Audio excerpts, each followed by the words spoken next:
97.9, 105.5, KISS FM. I am Listen, It's Liz, and we are Thinking Pink all month long with Fred F. Collis and Sons right here on KISS FM. And I am so honored to have this week's breast cancer survivor in studio with me. I have got Misiaszek. Good morning. How are you? I am so good. How are you? I'm doing so good. Happy to have you here. And share your story, because I got a little taste of it when we were texting back and forth, but I think that this is something really cool. You know, Think Pink is all about bringing awareness and talking about the journey that you had. So let's start at the beginning. When did this start for you? Okay, so it was January of 21. I felt a lump. You know, I found it myself, and I didn't really believe that it would have been cancer because it doesn't run in my family. Yeah. So I kind of ignored it for a couple days, and then it just kind of ate away at me. So then I had my nurse practitioner check on it, and she was like, oh, you know, it doesn't really feel like much, but let's get it scanned. Right. So I went to the business park right in New Hartford, and they did a mammogram and an ultrasound, and, you know, the doctor was like, there's 2 areas of concern. So the following week, I had to go back for 2 biopsies. Mammogram followed biopsy, and then ultrasound followed biopsy. So I had that done, and then 5 days later, I met with a doctor in Utica who confirmed they were both positive. Wow. Okay. So I reached out to a doctor in Syracuse. Yeah. Her name is Dr. Court. She is out of this world. Highly recommend. So I went and visited her, and she was like, okay. She's like, well, how about a double mastectomy? And I'm like, sure. Okay. Take them. Let's do this. Yeah. So we scheduled the surgery, and then a week later, I got a phone call, and she said, I presented your case to the tumor board, and you need chemo.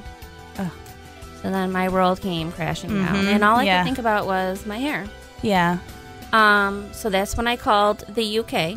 Yes, the United Kingdom. And I was like, listen, I want to use your capping system. It's called Penguin. Okay. And she got me hooked up with the New York rep. And then she got me hooked up with a guy who does capping. So he actually came from the Bronx. Each chemo, I kept him in a hotel room. Yeah. Wow. Okay. And so you could do this anywhere. So capping can be done. Yes. Wow. Okay. Yes. Okay. So I was actually the first capper at my oncology center. Really? Yeah. Got a lot of funny looks. Yeah. Yeah, because for people who don't know exactly what that means, what does that mean? Like, what does it look like? So basically, it looks like a helmet, like a soft, fuzzy helmet. It's -40. Okay, yeah. Wow, okay.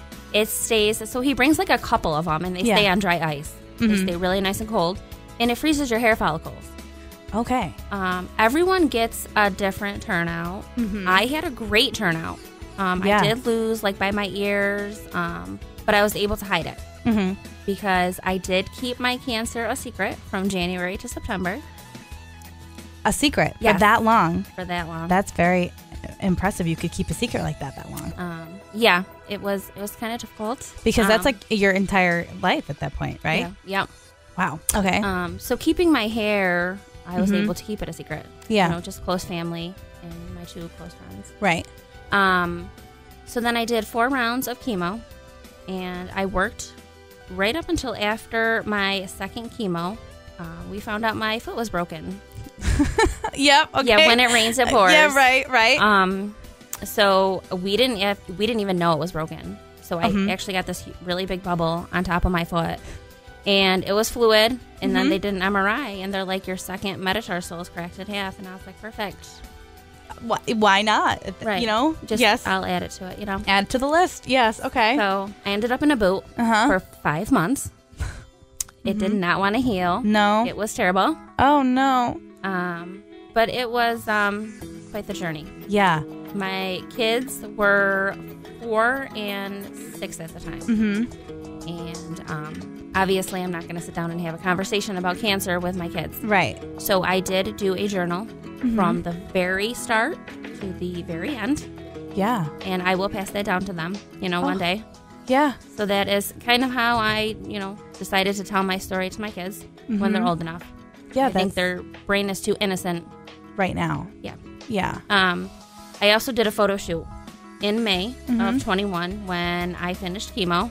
It involved my kids, my mother-in-law, my fiance, my mom, my closest family. And I have a photo album that I will also pass down to them. I'm sure they won't remember, you know? Mm-hmm. And then July, I had a double mastectomy. Yes. Brutal. Yeah. Worst surgery ever. I've had, foot surgery. I've had nose surgery. That by far was a killer. Was it? Yeah. Yes. How long was like recovery for that? About 6 weeks. Oh, yeah. You know, you have the drains on the side. Yeah. It's just uncomfortable Yeah. all the way around. So, with that being said, they took out 2 lymph nodes. 2 sentinel nodes is what they're called, just as a precaution. And it came back with microscopic foci, which is a dusting of breast cancer. And we did not know that it was there. Wow. So I got offered 5 weeks of radiation, or we go in and do another surgery and take out more lymph nodes to see if the cancer went beyond the first 2. So I opted for the surgery. So that was September 1st of 21. And I woke up from surgery and she said, you have a lot of scar tissue. I don't know if I got any lymph nodes. So she said, if I didn't, you're going to have to do the radiation. So after 9 long days of waiting, we found out that she did get a lymph node and there was no cancer. I'm like, I got chills again. Okay, yes. All right. So with that being said, in November, I had reconstruction surgery. Okay. In Syracuse, where I did all my treatment. And that was it. Yeah. I try to move on as best as I can, but I do have to go to oncology every 3 months. So it's hard, to move past it when you're constantly being reminded of what you went through. Yeah, and it's a necessity to make sure that everything is still in tip-top shape, basically, making sure to catch anything earlier, if not. But like for you, obviously, you decided to not tell anybody, kept it a secret. Yep. And now you're here on the radio talking about it to all of Central New York. Yep. Is there a reason why you wanted to do Think Pink because like you want to share the story? Absolutely. Yeah. I am a huge advocate for cold capping. A lot of people never even heard of it. Yeah. And I feel like, there's bigger things to worry about than losing your hair. I get it. But if you're able to keep your hair, that is such a big portion of your self-esteem. Yes. I would not do anything differently. I absolutely love that I was able to keep my hair. Yes, it was a lot of work, a lot of money, a lot of time involved, but I would not change it for the world. I was going to say it, but it doesn't matter. Yeah. The confidence you get from being able to keep that, to be able to continue and have that, it's like I don't think it's not that it's not important. I think it helps you get through what you're already going through, and to not want to lose your hair, totally understand. If at all I had anything to say, like, yes, I did keep it a secret, I guess, because I didn't want that to be the topic of conversation everywhere I went. The grocery store or, a doctor's or anywhere. Yeah. People are going to be like, oh my God, how are you doing? That's not what I want to talk about. Right. I just want to live a normal life as best as I can. But now, I had just turned 31 when I got diagnosed, 4 months after. If I could tell anybody, everybody, just check. Yeah. No matter what your age is, just check. Because mammograms don't start till you're 40. I wouldn't be here if you did not. Mammogram. Yeah. Well, were you were a person too, when you were checking, it wasn't just like by accident you managed to find something. You actually did the monthly check. No. No? I never checked myself ever. No, it was just you. So you felt it. Yep. So I have a very close friend that got diagnosed a couple months before me. And I feel like it was her being diagnosed what got me to lay down one night and actually check myself. Wow. Okay. I was not a checker. We don't know how long it was there or whatever the case may be, but I'm just grateful that I laid down one night. Right. And you checked it and you called. Yep. And that's like, if we can get one person to do that from listening to this month long, just have one person to sit down and be like, oh, wait a second, maybe I should. My family history says that this is like and you don't even have to have it in your family history either. So it's just very important to make sure you're always checking. Yep. Yeah. Very important. And I don't have any family history. And Right. all my genes came back negative. But guess what? It's not promised. It's not promised that it's not going to be there. Right.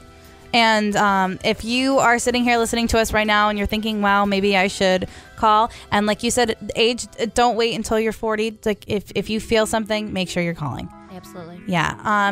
Making Strides Against Breast Cancer is going down on Sunday, October 23rd at MVCC this year. If you want to get more details on how we are fighting against breast cancer, will you be walking? Absolutely. Absolutely. Make sure you're getting the links over at cmikiss.com because this is a great event to come to and be supportive and be around other people who get it and also their support systems. It's something I love watching the pink wave of people come down the street. So it's definitely something fun to be a part of, right? Absolutely. Yes. We're thinking pink all month long. Kassie, thank you so much for coming in and talking. Thank you for having me. This was amazing. Oh, yay.